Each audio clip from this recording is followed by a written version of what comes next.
안식이라. 아멘. 할렐루야. 감사의 절기 11월을 우리가 맞이했는데 열매를 맺는 귀한 절기를 맞이하면서 우리 모두에게도 하나님이 예비하신 크신 은혜가 임하셔서 넉넉하고도 풍족한 은혜가 함께 하시길 주님의 이름으로 간절히 축원드리겠습니다. 저는 성경을 읽으면서 하나님이 하시는 일에 대해서 관심을 가졌을 때 그때 묘한 것을 하나 발견을 했어요.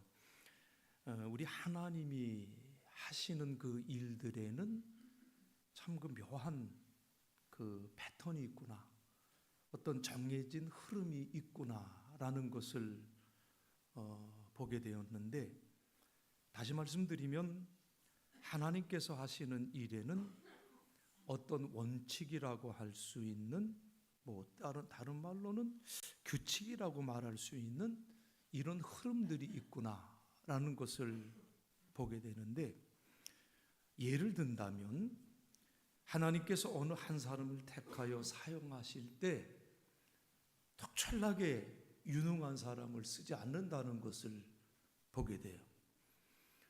여러분, 예수님의 제자 중에 유능한 사람이 누가 있었습니까? 구약 시대에도 보면 유능한 사람이 하나님의 일에 쓰임받은 예가 별로 없고요, 한결같이 우리 하나님이 부르셔서 세우신 사람들은 평범하거나 아니면 치명적인 단점이 있는 그러한 사람들을 하나님이 쓰시는 것을 우리가 보게 돼요. 모세 같은 사람이 그랬지요. 그의 단점은 대중 앞에서 말을 잘 못한다는 치명적인 단점이 있었어요. 여러분, 지도자로서 가장 필요한 것이 있다면 사람들을 사로잡는 웅변소리죠. 그런데 모세는 대중 앞에 서면 우물쭈물하고 버벅거리고, 인간적인 면에서 볼 때는 그저 유능하다고 싶은 분은 구약 시대에는 바벨로니아 포로 시대의 에스라 그리고 느헤미야 정도이고요. 그리고 신약 시대에 와서는 우리가 잘 알고 있는 사도 바울을 생각해 볼 수가 있어요. 복음이 막 이제 이방 세계로 퍼져 나갈 즈음에 우리 하나님이 좀 급하셨는지 바울 같은 사람도 픽업을 하셨어요. 우리가 잘 아는 대로 바울은 유대교를 절대적으로 신봉했던 사람이고, 출신 성부도 좋았고, 순수한 히브리 사람의 혈통을 가졌을 뿐만 아니라 바리새파 사람, 그리고 그는 로마의 시민권을 가지고 있었고요. 사도행전 22장 3절을 보면 무엇보다도 그는 당시에 가장 존경을 받고 있던 가말리엘 밑에서 공부한 사람이었다. 이런 기록을 우리가 잘 알고 있는데, 이런 사람이었기 때문에 바울은 당연히 예수를 믿는 사람들을 핍박했고 방해를 했어요. 그런데 이런 바울에게 그가 예수 그리스도를 만나는 극적인 일이 일어납니다. 결과적으로 보면 유대교에 대한 그의 열심이 이제는 예수 그리스도의 복음의 열심으로 바뀌게 되는 것을 우리가 보게 되는데, 여러분, 바울은요, 복음을 전파하는 그 일 외에는 다른 것을 생각하지 않았던 사람입니다. 그의 최종 선교지는 스페인이었기 때문에 그는 로마를 경유해서 스페인으로 가려고 했던 계획도 가지고 있었던 사람이에요. 로마서 15장 23절로 24절에 보면 바울이 그런 얘기를 해요. 그러므로 또한 내가 너희에게 가려 하던 것이 여러 번 막혔더니 이제는 이 지방에 일할 곳이 없고, 또 여러 해 전부터 언제든지 서바나로 갈 때에 너희에게 가기를 바라고 있었으니, 이렇게 바울이 쓰고 있는데, 여기서 서바나 스페인이죠. 그리고 그 시대의 사람들은 우리가 살고 있는 이 땅의 땅끝이 어디냐, 그 땅끝을 스페인으로 알고 있었어요. 그래서 바울이 그 땅끝까지 이르러서 복음을 전하고 싶었던 그러한 계획을 가지고 있었습니다. 이렇게 바울은 복음 전파 외에는 다른 일을 전혀 모르는 그러한 사람이었었어요. 그의 모든 삶의 초점은 어디든지 이 예수 그리스도의 복음을 전파하는 하나님의 일에 맞추어져 있었다는 거지요. 1세기에 예수 그리스도의 복음이 이방 세계에 전파되어야 하는 아주 중요한 시기에 우리 하나님은 바울과 같은 사람을 하나님의 일을 위해 특별히 뽑으신 줄로 믿습니다. 어떻게 보면 하나님께서 지금까지 사람을 쓰셨던 그 흐름을 깨뜨리면서 예외적으로 바울 같은 분도 우리 하나님은 쓰셨다는 거예요. 제가 이 말씀을 이렇게 길게 드리는 이유가 있습니다. 저는 오늘 우리가 함께 읽은 사도행전의 말씀을 읽으면서 그 본문의 말씀을 묵상하면서 그런 생각을 가져봤어요. 우리 하나님이 복음의 능력, 그것을 사람들에게 알리기 위해서 이렇게도 일하시는구나, 이런 생각을 가졌는데, 여러분 오늘 이 본문의 말씀에 보면 예루살렘에 살고 있던 한 사람, 그것도 날 때부터 걷지 못했던 한 사람, 이 사람을 일으켜 세우신 일이에요. 그리고 이 사건 때문에 베드로는 많은 사람들 앞에서 복음을 변증할 수 있는 그러한 기회를 얻게 되었어요. 사도행전 4장에 보면 이 사건 때문에 유대 공의회 산헤드린 회의가 열리게 되는 것을 보게 되고요. 그 공회에 베드로와 요한 그리고 다리가 나은 이 사람이 함께 출석했던 것을 보게 되죠. 이 자리에서 베드로, 요한은 다시 한번 복음을 변증할 수 있는 기회를 얻었습니다. 그래서 사도행전 4장 12절에 보면 베드로는 성령이 충만하여 다른 이로서는 구원받을 수 없나니 천하 사람들 중에 구원받을 만한 다른 이름을 우리에게 주신 일이 없다라고 이렇게 말씀을 합니다. 자, 신문을 하려고 했던 공회원들은 본래 이 사람들이 학문이 없는 범인으로 알고 있었는데 이렇게 담대하게 외치는 그 모습을 보면서 이상히 여겼다고 그랬죠. 그리고 또 그 자리에 누가 있었습니까? 나면서부터 안진병이었던 사람, 그 병 나은 사람이 함께 서 있으니까 비난할 수 있는 아무런 그 이유를 찾을 수가 없었어요. 여러분, 이 소문이 퍼지면서 예루살렘에 사는 사람 치고 이 사건을 모르는 사람이 없을 정도로 이 사건은 유명한 일이 되었어요. 지금으로 말하면 신문의 헤드라인이 된 거지요. 그리고 사도행전 5장 14절에 보면 믿고 죽게로 나오는 자가 더 많으니 남녀의 큰 무리더라, 이렇게 말씀을 하고 있습니다. 그러니까 이 사건을 계기로 믿는 사람들의 수가 더욱더 많아졌다. 바로 하나님께서는 이 결정적인 타이밍에 이 사건을 복음 전파의 기폭제로 사용을 했구나 라는 것을 생각하게 되는데, 여러분, 이 사건은요 걷지 못하던 한 사람이 걷게 되었다, 이런 단순한 사건으로 봐서는 안 돼요. 여러분, 이 사건의 여파가 어마어마했어요. 이 일은 마치 예수님이 죽은 나사로를 살려내신 사건과 견줄 만한 사건이라고도 볼 수가 있는 일이에요. 우리가 아는 대로 요한복음 12장 9절 이하에 보면 이미 죽은 지 나흘이나 되는 사람을 예수님께서 살려내셨다는 소문을 들은 사람들, 나사로를 보기 위해서 모일려 들었고요. 이 나사로의 이 사건 때문에 예수님을 믿는 사람들이 많아졌다고 요한복음 11장 45절에 기록되어 있는 것을 보게 됩니다. 그리고 예수님께서 예루살렘에 입성하실 때 도로변에 많은 사람들이 모여 종려나무 가지를 꺾고 흔들며 호산나를 외치며 예수님 환영했습니다. 예수님의 제자 요한은 그의 복음서 요한복음 12장 17, 18절에서 이렇게 기록했어요. 나사로를 무덤에서 불러내어 죽은 자 가운데서 살리실 때에 함께 있던 무리가 증언한지라. 이에 무리가 예수를 맞으면 이 표적 행하심을 들었음이로라. 이렇게 말씀을 해요. 그러니까 예수님께서 나사로를 무덤 밖으로 불러내시고 그를 죽은 자 가운데서 다시 살리실 때 예수님과 함께 있던 많은 군중들은 계속해서 예수님께서 행하신 일을 증언했다는 거예요. 이처럼 많은 사람들이 예수님께서 행하신 이 표적에 대한 소문을 들었기 때문에 예수님을 찾아왔다고 하는 말씀이지요.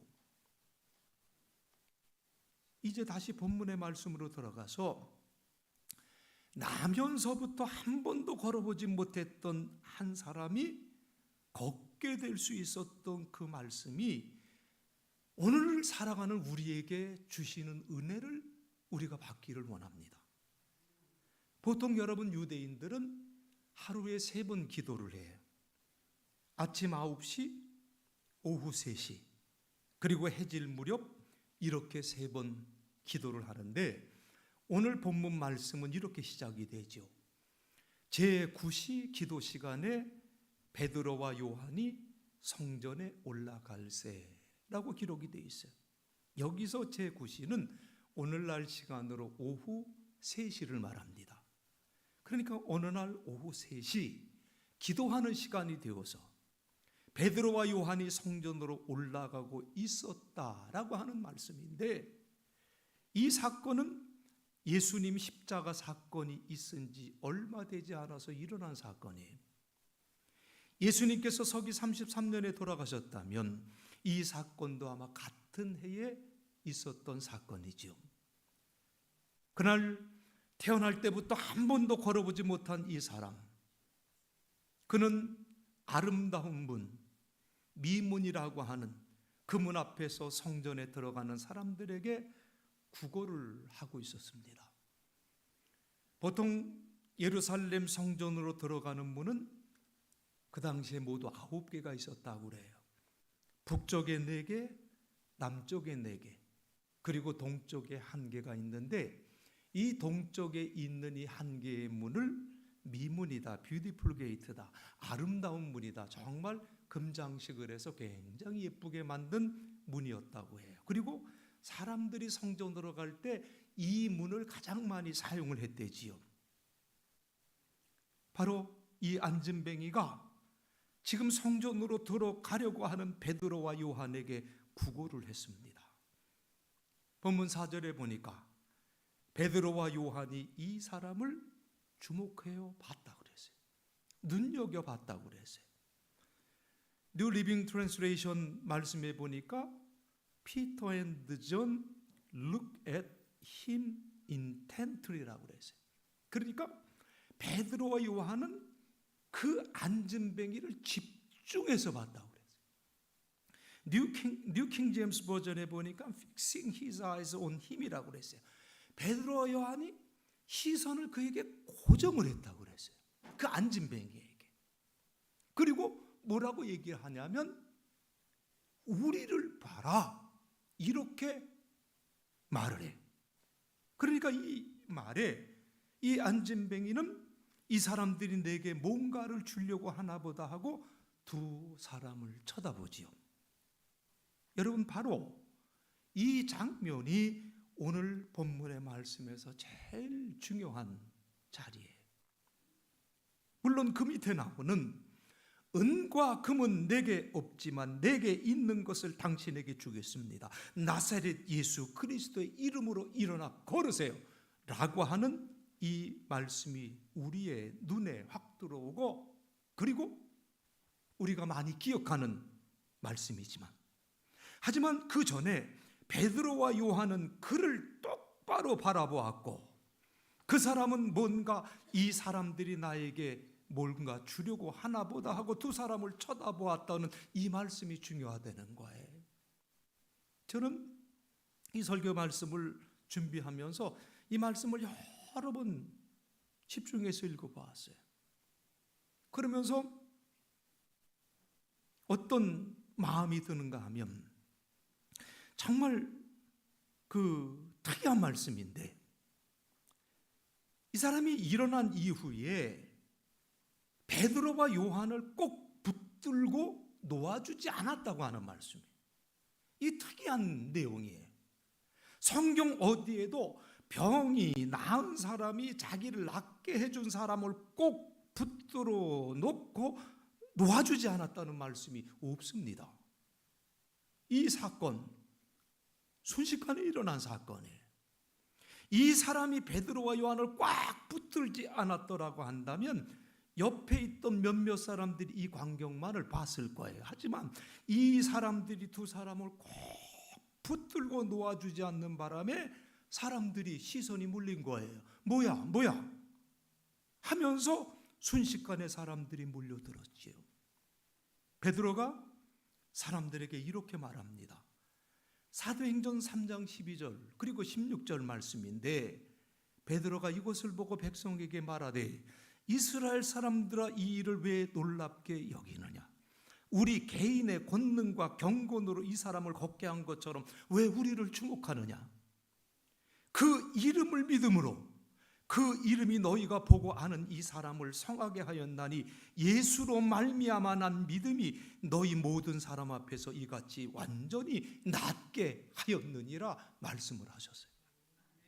여러분, 왜 일로 놀라십니까? 왜 그런 눈으로 우리를 보고 있습니까?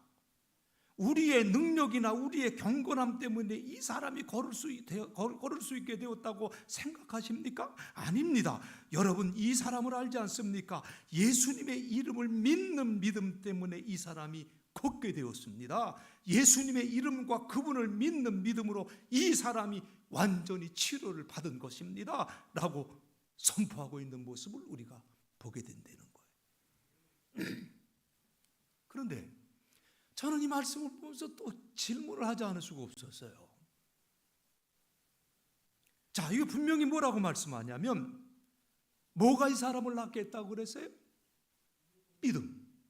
이 사람의 믿음이 이를 낫게 했다고 말씀을 했어요. 그러면 우리가 질문할 수밖에 없는 게, 평생 나면서부터 안진뱅이였던 이 사람, 미문 앞에서 구걸하면서 연명했던 이 사람이 언제 예수를 믿었습니까? 질문하지 않을 수가 없어요. 그런 말이 성경에 한 번도 나오지를 않아요. 하지만 이 말씀을 계속 읽으면서 묵상하면서 한 가지 깨달은 것은, 우리가 성경을 문자적으로도 읽어야 되겠지만, 그러나 그 시대 상황도 우리가 중요하게 알아야 되고, 그리고 무엇보다도 말씀의 행간을 읽을 수 있는 그 노력을 우리가 해봐야 되지 않느냐, 이런 생각을 해봤는데, 자, 오늘 본문 4절에 보면 베드로와 요한은 성전문 앞에 앉아 구걸하는 이 사람을 주목해서 봤다고 그랬어요. 집중해서 봤다고 그랬어요.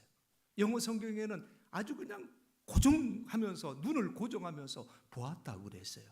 그리고 베드로와 요한은 구걸하고 있는 그에게 우리를 봐라 라고 말을 할 때, 이 사람은 이들에게서 무엇을 얻을까요? 두 사람을 바라보았다고 본문 5절 기록하지요. 그런데 여러분, 저는 베드로와 요한,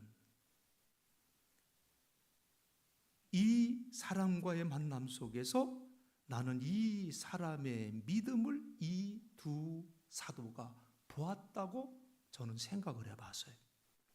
어떤 믿음이냐?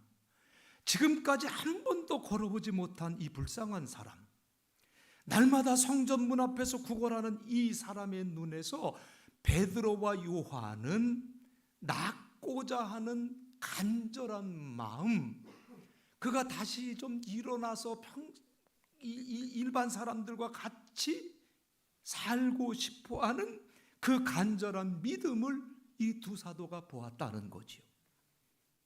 베드로와 요한, 이 두 사람이 이 사람에게 준 것은 돈이 아니에요. 돈보다 더 귀한 것 주었지요. 은과 금은 내게 없거니와 내게 있는 이것을 내게 주노니 나사렛 예수 그리스도의 이름으로 일어나 걸어라. 무슨 말입니까? 우리는 돈을 주는 대신에 당신을 일어나 걷게 해 주겠습니다. 지금 우리는 나면서부터 한 번도 일어나 걸어본 적이 없는 이 한 사람이 자리에서 일어나 걷게 되는 생생한 현장의 말씀을 우리가 보고 있어요. 우리가 당신에게 주려고 하는 것은 돈이 아니, 예수님의 이름으로 당신을 낫게 해드리겠습니다. 여러분, 마가복음 10장에도 보면 앞을 보지 못하는 바디메오의 이야기가 나오잖아요. 마가복음 10장 51, 52절에서 이렇게 말씀해요. 예수께서 말씀하여 이르시되 내게 무엇을 하여 주기를 원하느냐? 맹인이 이르되 선생님이여 보기를 원하나이다. 예수께서 이르시되 가라 내 믿음이 너를 구원하였느니라 하시니 그가 곧 보게 되어 예수를 길에서 따르니라. 그렇게 말씀하고 있어요. 자, 예수님께서 바디메오에게 물었잖아요. 무엇을 해주기를 원하느냐? 네, 주님 다시 보기 원합니다. 가거라 내 믿음이 너를 낫게 하였느니라. 여러분, 이 대화가 무엇입니까? 예수님께서 이 사람에게 무엇을 원하느냐고 물었어요. 이 사람은 거지였다고 했어요. 앞을 볼 수 없으니까 정상적으로 살 수 없고 사람들에게 구걸을 해야만 해. 이 사람에게 필요한 것이 무엇이겠습니까? 구걸해서 먹고 살아야 할 형편이기 때문에 당장에 한 끼를 해결할 수 있는 돈이 이 사람에게 필요했어요. 따뜻하게 자기를 지켜줄 옷이 필요했어요. 발 벗고 좀 편히 잘 곳이 필요했어요. 그는 앞을 보지 못한 지 오랜 시간이 지났다고 했죠. 눈을 떠보려고 온갖 노력을 아마 다 해봤을 거예요. 그러나 다시 시력을 회복하지 못하였기에 그는 구걸하는 인생으로 전락할 수밖에 없었어요. 그런데도 여러분, 이 사람 바디메오가 예수님께 외쳤던 것이 무엇입니까? 구하였던 것이 무엇입니까? 주여, 내가 보기를 원합니다. 주여, 내가 다시 보기를 원합니다. 주님, 이 고백을 들으면서 오늘 우리가 하나님께 어떤 것을 구하고 있는지 우리는 다시 한번 깊이 생각해 봐야 될 줄로 믿습니다. 우리가 정말 구해야 될 것이 뭐냐? 내가 정말 하나님 앞에 간절히 외쳐야 될 것이 무엇이냐? 그것 우리가 구하지 않고 부수적인 것들만 구하고 있지는 않은지. 여러분, 정말 내가 구해야 될 것은 다시 보는 것이고 정말 내가 구해야 할 것은 다시 일어나 걷는 것인데 몇 푼 돈 구하고 입을 옷을 구하고 당장에 눈에 보이는 것들 구하며 살아가고 있는 것이 오늘 우리들의 현실의 모습이 아니냐, 그 말씀이에요. 바울은 로마서 8장 26절 말씀에서 이런 고백을 해요. 우리에게 연약함이 있다고 고백하고 있어요. 그리고 이 연약함은 우리가 무엇을 구해야 하는지 모르는 것이라고 말씀해 주고 있어요. 이게 우리의 연약함이라요. 바울은 오늘 우리의 문제가 무엇인지, 우리의 연약함이 무엇인지 정확하게 지적을 합니다. 그런데 감사한 것이 뭐냐면 우리가 이 연약함이 있지만 우리의 이 연약함을 누가 도와주신다고 그랬어요? 성령께서 도와주신다고 그랬어요.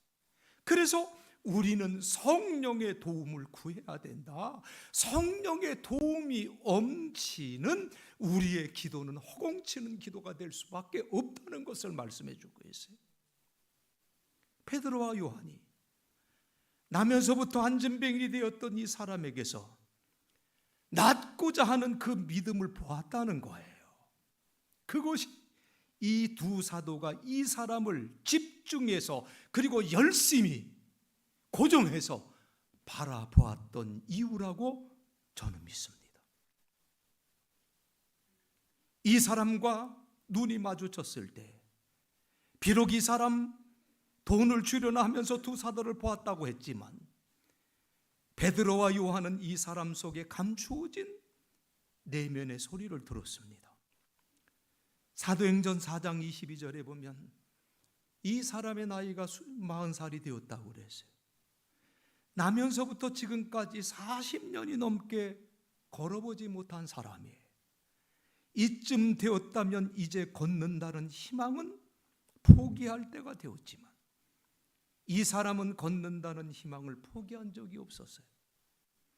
예수님이시라면 일어나라, 내 믿음이 너를 낫게 하였다, 이렇게 선포하셨을 텐데 두 사도는 나사렛 예수 그리스도의 이름으로 일어나 걸어라 라고 말씀했을 때 이 사람은 그 이름이 자기를 낫게 해줄 것을 믿었고 그 믿음이 그를 일으켰다는 거예요.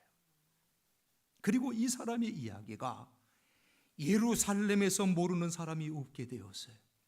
말씀드린 대로 이 사람 때문에 공의회가 열렸다는 거예요. 그리고 사도들은 이 기회를 이용해서 그리스도 예수의 복음을 증거했어요. 그리고 이 사람 때문에 믿는 사람들의 무리가 더 많아졌다고 말씀을 하고 있어요.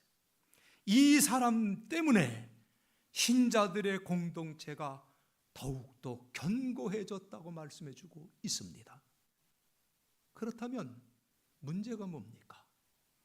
오늘 이 말씀이 2000년 전에 이러한 역사가 일어났구나, 정말 아멘이고 정말 아름다운 이야기고 정말 은혜의 이야기인데, 그런데 문제는 오늘 저와 여러분의 이야기예요.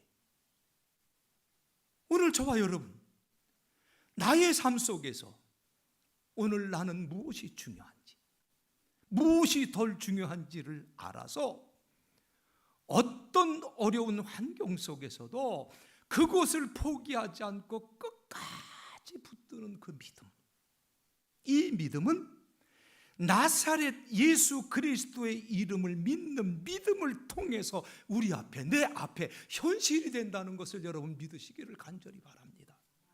이 때문에 우리가 보게 되고 나사렛 예수 그리스도 그 이름 때문에 우리가 일어나 걷게 된 이야기를 이제 우리도 써야 되지 않겠냐, 그 말씀이에요. 여러분들의 삶 속에서 저는 이러한 이야기를 써내려가는 그 놀라운 은혜가 여러분의 삶 속에 임하시기를 간절히 바랍니다. 그래서 여러분 때문에 복음의 능력이 더욱 강하게 나타나는 역사가 있기를 주님의 이름으로 간절히 축원드리겠습니다.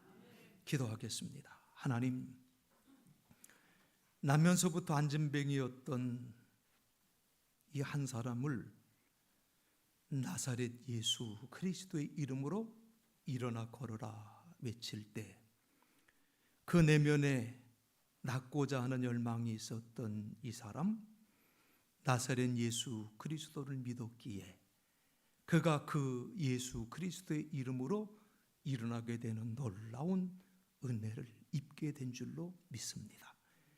이 일로 인하여 초대교회 당시에 그 교회가 공고해지고 믿는 무리가 많아지는, 많은 사람들이 구원 얻는 놀라운 역사가 나타났습니다.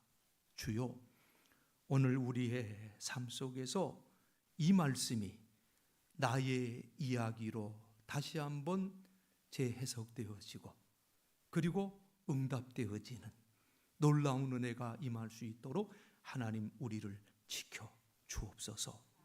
진정 참으로 내가 구하여야 될 것이 무엇인가를 깨달을 수 있는 믿음, 성령께서 도와주셔서 바르게 구하게 도와주옵시고, 그리고 그 믿음으로 우리가 바로 볼 수 있는 눈을 갖게 도와주옵시고, 그 나사렛 예수 그리스도의 이름 때문에 내가 일어나 걷게 되는 역사가 있게 하여 주옵시고, 그러한 아름다운 이야기들을 써내려가는 가운데 나를 아는 모든 이들이 하나님의 놀라운 은총 속에 변화되고 구원받는 역사가 넘칠 수 있도록 하나님 우리를 지켜주시고 인도하여 주옵소서.